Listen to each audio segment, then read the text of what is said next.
গণপ্রজাতন্ত্রী বাংলাদেশ, সেখানে হবে জনগণতান্ত্রিক বাংলাদেশ। এটার একটা ইতিহাসের পটভূমি আছে। আলী রিয়াজ সাহেব স্বীকার করেছেন যে এই কথা আমরা এখন কেউ স্মরণ করি না। 1970 সালে পল্টন ময়দানে তৎকালীন ছাত্র ইউনিয়ন নেতা কাজী জাফর আহমেদ, রাশেদ খান মেনন, মুস্তফা জামাল হায়দার, ডক্টর মাহবুবুল্লাহর নেতৃত্বে সেদিন স্বাধীন জনগণতান্ত্রিক পূর্ব বাংলা 70 সালের 22শে ফেব্রুয়ারি মুস্তফা জামাল হায়দারের সভাপতিত্বে সেখানে প্রস্তাবনা উঠেছিল। আমরা সেই স্বাধীন জনগণতান্ত্রিক পূর্ব বাংলার প্রস্তাবনা করে গেছি। বাংলাদেশ থাকবে, সেখানে শুধু জনগণতন্ত্রটা হবে, বাংলাদেশ সরকারের পরিবর্তে জনগণতন্ত্র প্রতিষ্ঠা পাক, সেই প্রস্তাবনা আমরা দিয়ে গিয়েছি। আপনারা জানেন আমরা ভাসানী অনুসারী পরিষদ, নতুন নাম ভাসানী জনশক্তি পার্টি, আমরা আজকে সংস্কার কমিশনের সঙ্গে আমাদের 3 ঘণ্টাব্যাপী আলোচনা হয়েছে। এই 3 ঘণ্টাব্যাপী সংস্কারের প্রশ্নে ওনারা যে স্প্রেডশিট দিয়েছিলেন, সেই স্প্রেডশিটের টোটাল ছিল 166টা প্রস্তাবনা। সেই 166টি প্রস্তাবনার মধ্যে আমরা 155টি একমত হয়েছি এবং বাকি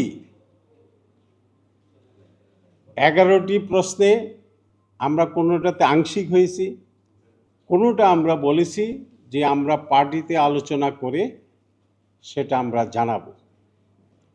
বন্ধুগণ, এটার পাশাপাশি আমরা ভাসানী জনশক্তি পার্টি একটি লিখিত প্রস্তাবনা এখানে উপস্থাপন করেছি ডক্টর আলী রিয়াজ সাহেবের কাছে, সংস্কার কমিশনের কাছে।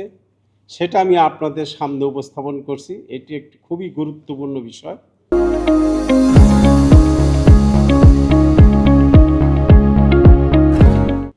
দেশের জন্য, রাষ্ট্রের জন্য। আপনারা জানেন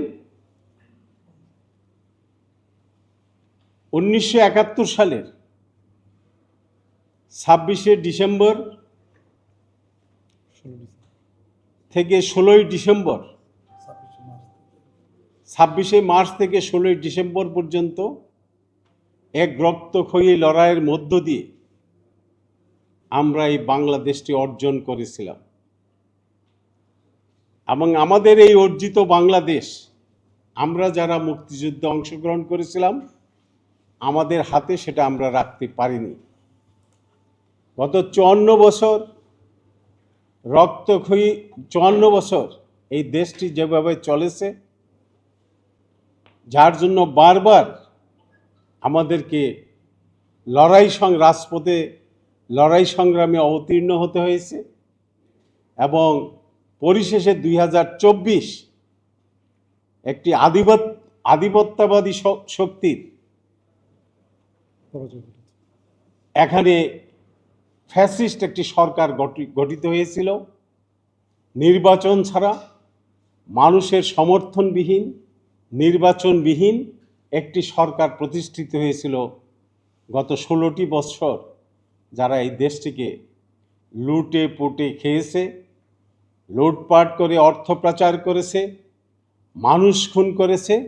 তার বিরুদ্ধে আমরা লড়াই করেছি।